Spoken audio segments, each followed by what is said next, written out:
चूरू जिले की पंचायत समिति तारानगर के पंचायत समिति सदस्य मोर सिंह जानी, जिनकी धर्मपत्नी श्रीमती कमला जानी वर्तमान में ग्राम पंचायत नेठवा से सरपंच पद पर है। डायरेक्टर मोर सिंह जानी ने आरपीडी न्यूज के माध्यम से बताया कि शिक्षा स्तर को प्राथमिकता देना और अपने कार्य क्षेत्र में अधिक से अधिक विकास कार्य करवाना मेरा प्रयास रहेगा। तो आइए जानते हैं बिरबल कड़वा के साथ खास बातचीत में डायरेक्टर मोर सिंह जानी के अपने क्षेत्र में विकास और समस्याओं के प्रति विचारों को। आरपीडी न्यूज में बिरबल कड़वा और आज हम पहुंचे हैं ग्राम पंचायत नेठवा पंचायत समिति तारानगर जिला चूरू। और यहाँ से जो पंचायत समिति सदस्य हैं वर्तमान में चुने गए हैं मोर सिंह जी जानी, उनसे खास बातचीत कर रहे हैं। यहाँ से साथ ही इनके जो धर्मपत्नी है यहाँ से सरपंच है ग्राम पंचायत नेठवा से। अब उनसे बातचीत करते हैं कि उनके पंचायत में कौन से मुद्दे हैं, गांव के लोगों ने उन्हें मान सम्मान दिया।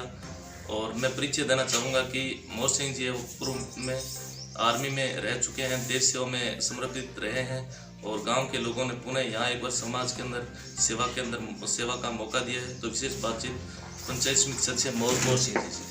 सर नमस्कार। नमस्कार जी। तो सर कैसे महसूस हो रहा, पहले देश की सेवा की और वापस गांव के लोगों ने एक बार पुनः यहाँ सेवा का मौका दिया आपको? मेरा को सेवा करने में बहुत बड़ा आनंद आता है। मैं सोचूं कि अपन दिन रात जनता की सेवा में लगे रहा। जी जी। 24 घंटे में हमने देश की सेवा में लगे रहे, तो वही भावना मेरी यहाँ पे है। जी जी। कि जो भी आदमी अपने लिए कोई कॉल करता है, कोई किसी को मेरी जरूरत है महसूस करता है, तो उसके पास में मैं तुरंत पहुँच जाता हूँ अपनी सेवा देने के लिए। जी जी। और सबसे पहले तो मैं आपको आरपीडी वालों को, न्यूज़ वालों को धन्यवाद देता हूँ। तो 6 बजे ही मेरे लिए आगे मेरा इंटरव्यू लेने लग गया। ये आप लोगों की बहुत ही उत्सुकता है कि आप इस टाइम ही इंटरव्यू लेने के लिए आ जाते हो। नहीं कई तो लोग 10-11 के बाद में आते हैं पूरा सिस्टम करके, तो आपको बहुत लगन है एक दूसरे के इंटरव्यू लेने की बात इधर उधर पहुँचाने की। तो इस चीज़ के लिए आप आरपीडी न्यूज़ वालों को मेरी तरफ से बहुत शुभकामनाएं, बहुत बहुत धन्यवाद। तो सर जी, और अभी मेरी सबसे पहली प्राथमिकता है स्कूलों का विकास करना, कोई कमियां हैं उनको दूर करना, क्योंकि स्कूल ही एक ऐसा माध्यम है जो कि बच्चों को, भविष्य को, देश को आगे बढ़ाता है। इसमें जो शिक्षा लेके आगे निकलता है वही देश का विकास करता है, प्रदेश का विकास। बिल्कुल बिल्कुल। स्कूल बगैर कुछ भी नहीं। इसलिए मेरा जैसे यहाँ शिक्षा का स्तर किस प्रकार का, क्या सुविधा है और सरकार से क्या आशा और मांग रखते हैं? देखो, हमारी पंचायत में सभी स्कूलों की अच्छी कंडीशन है। कुछ कमियां हैं वो मैं दूर करने लग रहा हूँ। जिन स्कूलों में इंटरलॉक नहीं लगा हुआ था, तो आंधी वगैरह आवे तो रास्ता में रह दिए तो काफ़ी धूल उठती थी। तो मैंने सरपंच से मेरे मिसेज बनने के बाद में मैंने यही सोचा कि सबसे पहले ये विद्या मंदिर है, इससे बड़ा और कोई मंदिर नहीं है। बाकी तो अपनी आस्था के बहुत मंदिर है, लेकिन विद्या मंदिर है वो सबसे बड़ा मंदिर है।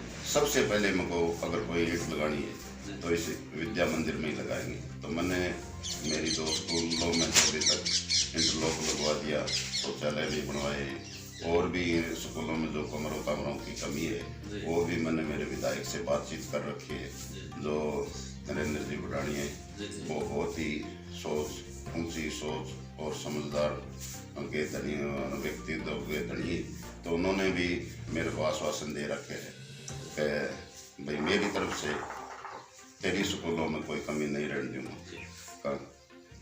और जो एक नेठवा स्कूल में साइंस फैकल्टी की जरूरत है, तो उसकी भी मैंने विधायक जी से मांग की है। और बार करीबन 20 स्कूल है जो कि में साइंस फैकल्टी नहीं है, तो नेठवा में अगर साइंस फैकल्टी विधायक जी खुलवा देते हैं तो बहुत लोगों को इस चीज़ का फायदा मिलेगा। बच्चों को बाहर नहीं जाना पड़ेगा। हाँ, बच्चों को बाहर नहीं जाना पड़ेगा।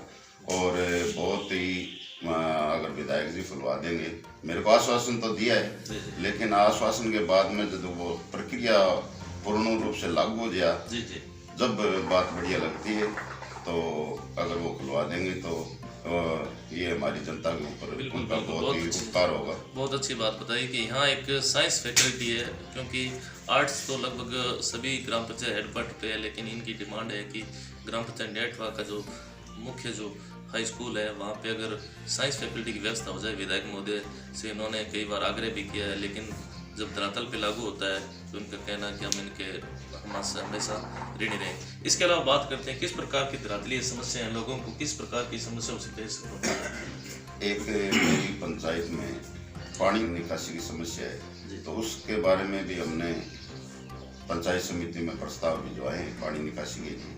अगर वो समस्या दूर हो जाए तो भी उन लोगों को काफ़ी राहत मिलेगी। बड़ा उटिबा में सड़क ऊंची नीची है, तो वो भी हमने पानी भर जाता है तो औरतों को बच्चियों को साइड कर जाने के लिए कोई जगह नहीं है, तो वो भी मैंने सड़क के बारे में भी PWD एक्शन एन को मौका दिखाया है। विधायक जी से भी रिक्वेस्ट की है, तो सब संस्था उस सिस्टम में लगी हुई है, तो मैं सोच रहा हूँ कि ये भी कमी जल्दी दूर हो जाएगी। सर जैसे अपन बात करते हैं निकासी, बिल्कुल एक बहुत बड़ा मुद्दा है। साथ ही मैडम जैसे युवाओं की बात करते हैं, क्योंकि आप तो आर्मी में रहे हैं, विशेष तौर से युवाओं के शारीरिक व्यायाम को लेके या फिर उनके एजुकेशन को लेके या फिर बात करें बेरोजगारी को लेके, क्या कहना चाहिए और क्या प्रेरणा देना चाहिए? ऐसा है कि बच्चों के लिए मैं अच्छा स्टेडियम बनाने की सोच रहा हूँ। कुछ तो बने हुए हैं लेकिन उनमें कुछ कमियाँ हैं। जी। तो उन कमियों को मैं, जैसे बीम है, रस्सा है, ये आर्मी में तैयारी के लिए बहुत ही काम आते हैं। तो मैं उन स्टेडियम को और अच्छा करके इनमें ये फैसिलिटियाँ लगवाना चाहता हूँ, जिससे बच्चे उन सिस्टमों में तैयारी कर सकें और आगे देश के भविष्य के लिए आर्मी वगैरह। बिल्कुल, बहुत अच्छी बात बताई। बिल्कुल सही सर, युवा है वो देश का भविष्य है, और उनका कहना है कि युवाओं के लिए मेरा ये प्रयास है कि खेल मैदान में ज़्यादा से ज़्यादा जो भी खेल के उपकरण आते हैं, साथ ही जैसे रस्साकसी है या उनके लिए ग्राउंड है, ट्रैक है आदि का निर्माण करवाना मेरी पहली प्राथमिकता रही। साथ ही बात करते हैं अपने सरपंच साहब इस क्षेत्र की, नॉन कमांड बेल्ट है, किसान ज़्यादातर 95% खेती पे डिपेंड हो गए। क्या सोचा है, क्या विचार है उनके प्रति? वर्तमान में जैसे स्ट्राइक भी चल रही है, किसान आंदोलन भी चल रहे हैं, क्या कहना चाहेंगे? ऐसा है, किसान बेचारा गरीब जी क्या क्या दिल में सोचता है। पहले सोचता है कि मैं खेती करूंगा तो मेरे 100 कुंटल होगा, और आखिर में मौसम की मार से उसकी मजूरी नहीं पूरी होती, फिर भी वो कहता है, संतोष करता है कि चलो अगली बार होगा। किसान जैसा तो इंसान इस धरती पर ही नहीं है। वो 100 मन की लेके चलता है और 1 मन हो गया तो भी संतोष करता है।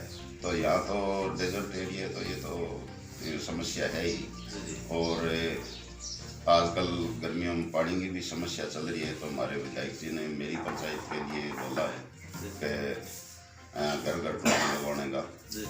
तो मैं विधायक जी का आभार व्यक्त करूँगा कि वो जल्दी मेरी पंचायत में 2 टंकियाँ बनेंगी और घर घर पीने के पानी की व्यवस्था करवाएंगे।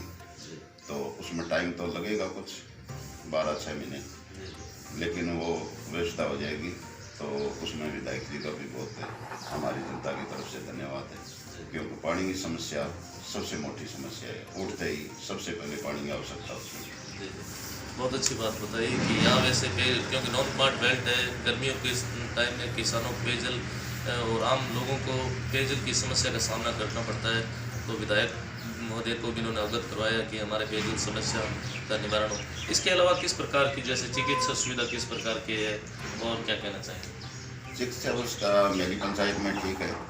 मेरी पंचायत में 3 नर्स हैं, एक तो हमारे नेठवा में उप स्वास्थ्य केंद्र में, एक बड़ा उटिबा उप स्वास्थ्य केंद्र में और एक बड़ा उताल उप स्वास्थ्य केंद्र में। तीनों ही नर्सें क्वालिफाइड है, अच्छी है और अपनी पूरी ड्यूटी निभाती है। किसी के भी कोई समस्या होती है तो वो तत्पर तैयार रहती है। और अभी तो वैक्सीन चल रहा है, तो मेरी पूरी पंचायत में 1 बार टीकाकरण हो चुका है और अब दोबारा टीका जो लगना है वो टीकाकरण शुरू होगा। तो स्वास्थ्य की भी बढ़िया सिस्टम मेरी पंचायत में चल रहा है। और कोई टिबा का जो स्वास्थ्य केंद्र है वो जीर्ण हालत में है, गिरने वाला है, तो उसको मैंने स्वास्थ्य केंद्र को भी लिखा है मेरी तरफ से, और PWD को भी लिखा है कि इसको जर्जर हालात में ये कभी अभी हादसा हो सकता है स्वास्थ्य केंद्र में, तो उसको जर्जर हालत में जल्दी प्रस्तुत करके उसको नया बनवाने की कोशिश करे। तो मैंने दोनों विभागों को लिखा है।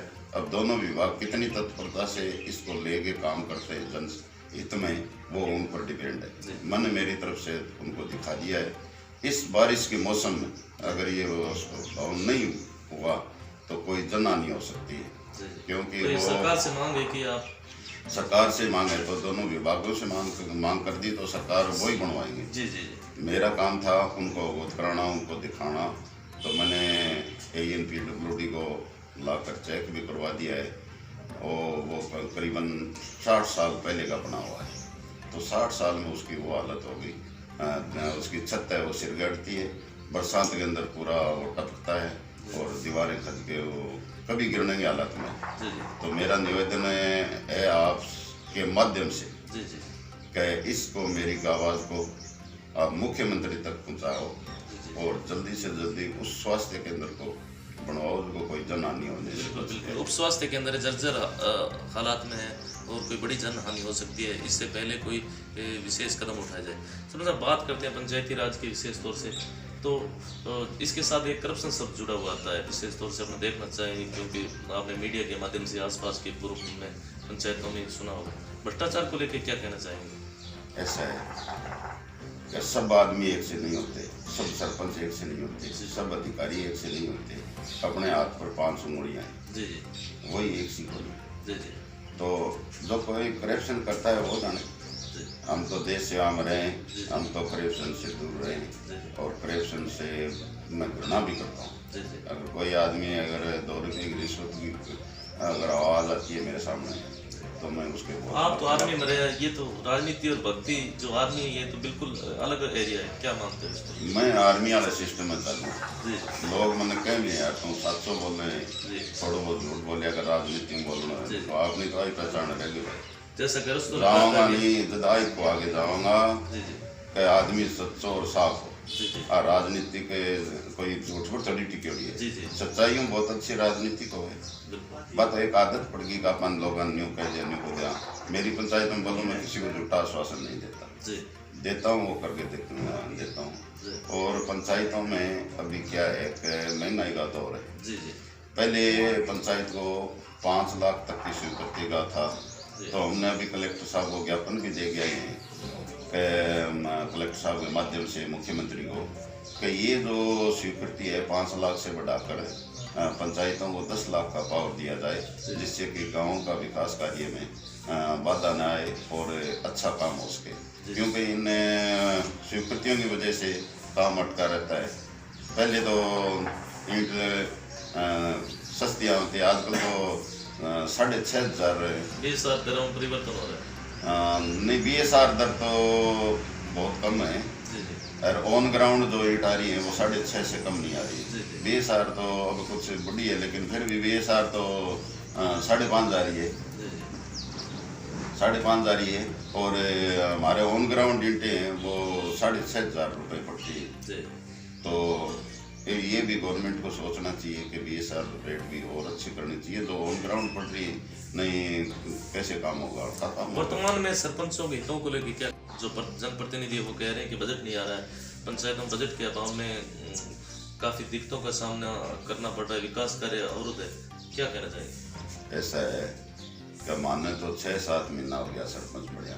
मैं तो बजट की तुरते देखियो परीक्षो बजट ही हो है, कदे कोरोना आ गई और कदे आचार संहिता आ गई। मैं तो आए बाद में इम ही फंस रहा। अब आओगो कि आओ आगे की आगे देखी जाएगी। गवर्नमेंट को ध्यान देना चाहिए। पंचायत और गांव से ही विकास चलता है, उसी से विकास की गंगा निकलती है। तो पंचायतों में जितनी सरकार बजट देगी उतना ही जनता का भला होगा।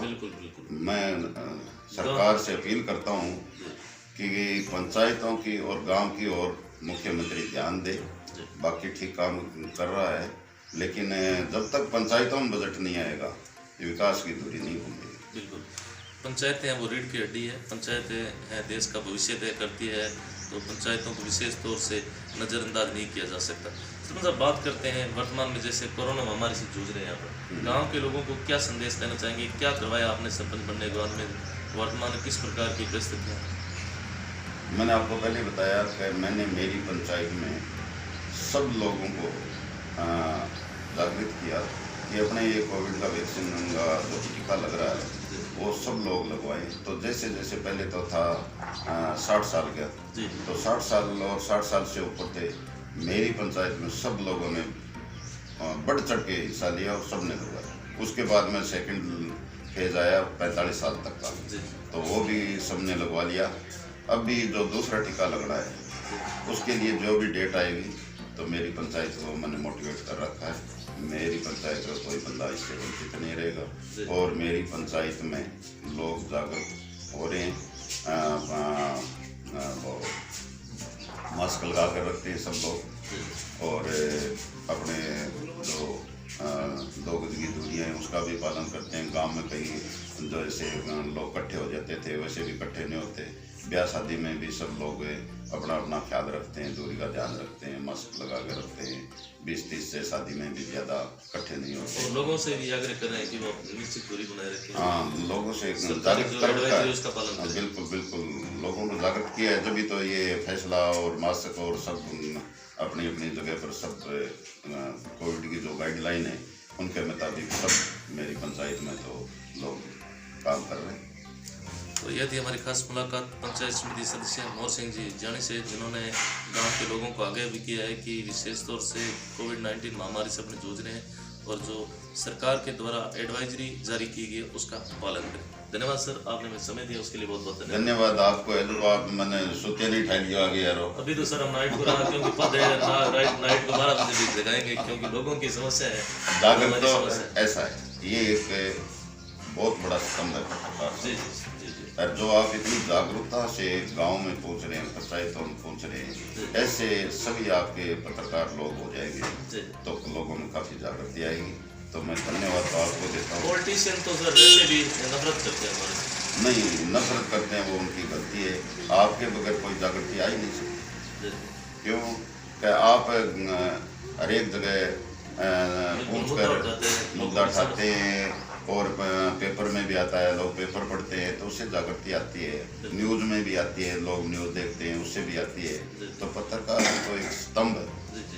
ये स्तंभ जहाँ भी जागृति करेगा वहाँ जागृति आएगी। राजनीति को पलट देते हैं आप, बड़ा स्तंभ है। धन्यवाद सर, आपने इसे